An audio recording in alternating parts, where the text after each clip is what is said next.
इसलिए तू अपने परमेश्वर यहोवा से अत्यंत प्रेम रखना और जो कुछ उसने तुझे सौंपा है उसका अर्थात उसी विधियों, नियमों और आज्ञाओं का नित्य पालन करना।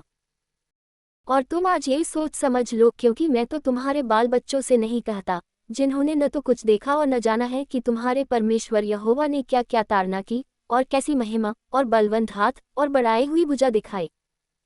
और मिस्र में वहां के राजा फिरौन को कैसे कैसे चिन्ह दिखाए और उसके सारे देश में कैसे कैसे चमत्कार के काम किए,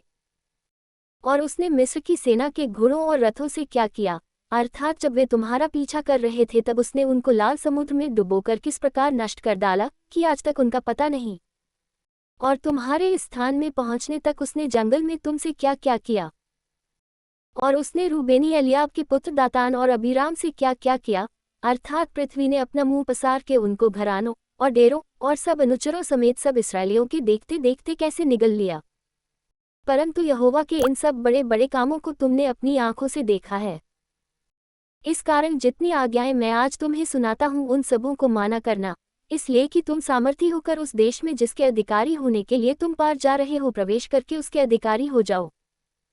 और उस देश में बहुत दिन रहने पाओ, जिसे तुम्हें और तुम्हारे वंश को देने की शपथ यहोवा ने तुम्हारे पूर्वजों से खाई थी, और उसमें दूध और मधु की धाराएं बहती हैं।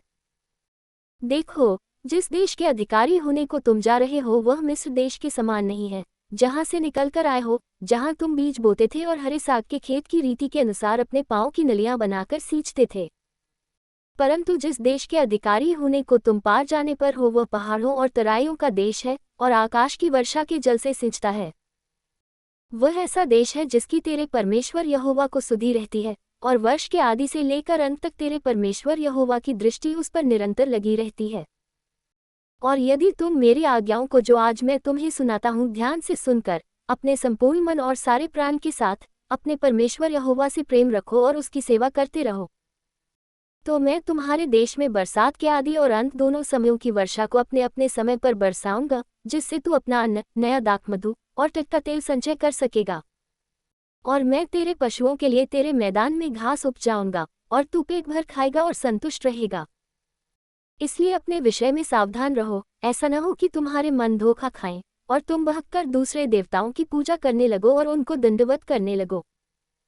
और यहोवा का कोप तुम पर भड़के और वह आकाश की वर्षा बंद कर दे और भूमि अपनी उपज न दे, और तुम उस उत्तम देश में से जो यहोवा तुम्हें देता है शीघ्र नष्ट हो जाओ। इसलिए तुम मेरे ये वचन अपने अपने मन और प्राण में धारण किए रहना और चिन्हानी के लिए अपने हाथों पर बांधना, और वे तुम्हारी आंखों के मध्य में टीके का काम दें। और तुम घर में बैठे, मार्ग पर चलते, लेटते उठते इनकी चर्चा करके अपने लड़के बालों को सिखाया करना, और इन्हें अपने अपने घर के चौखट के बाजुओं और अपने फाटकों के ऊपर लिखना।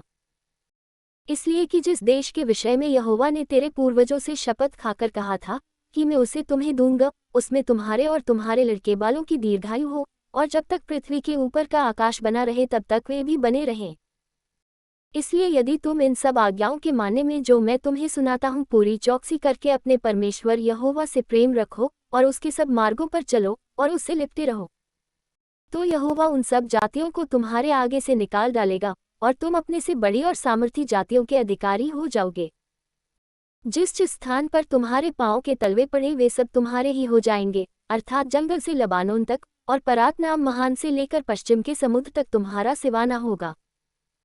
तुम्हारे सामने कोई भी खड़ा न रह सकेगा, क्योंकि जितनी भूमि पर तुम्हारे पांव पड़ेंगे उस सब पर रहने वालों के मन में तुम्हारा परमेश्वर यहोवा अपने वचन के अनुसार तुम्हारे कारण उनमें डर और थरथराहट उत्पन्न कर देगा। सुनो, मैं आज के दिन तुम्हारे आगे आशीष और शाप दोनों रख देता हूँ। अर्थात यदि तुम अपने परमेश्वर यहोवा की इन आज्ञाओं को जो मैं आज तुम्हें सुनाता हूँ मानो तो तुम पर आशीष होगी, और यदि तुम अपने परमेश्वर यहोवा की आज्ञाओं को नहीं मानोगे और जिस मार्ग की आज्ञा मैं आज सुनाता हूँ उसे तजकर दूसरे देवताओं के पीछे हो लोगे जिन्हें तुम नहीं जानते हो, तो तुम पर शाप पड़ेगा।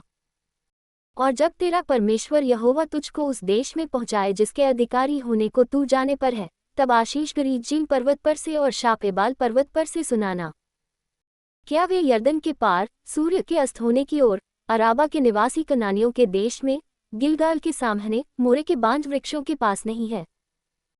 तुम तो यरदन पार इसीलिए जाने पर हो कि जो देश तुम्हारा परमेश्वर यहोवा तुम्हें देता है उसके अधिकारी होकर उसमें निवास करोगे।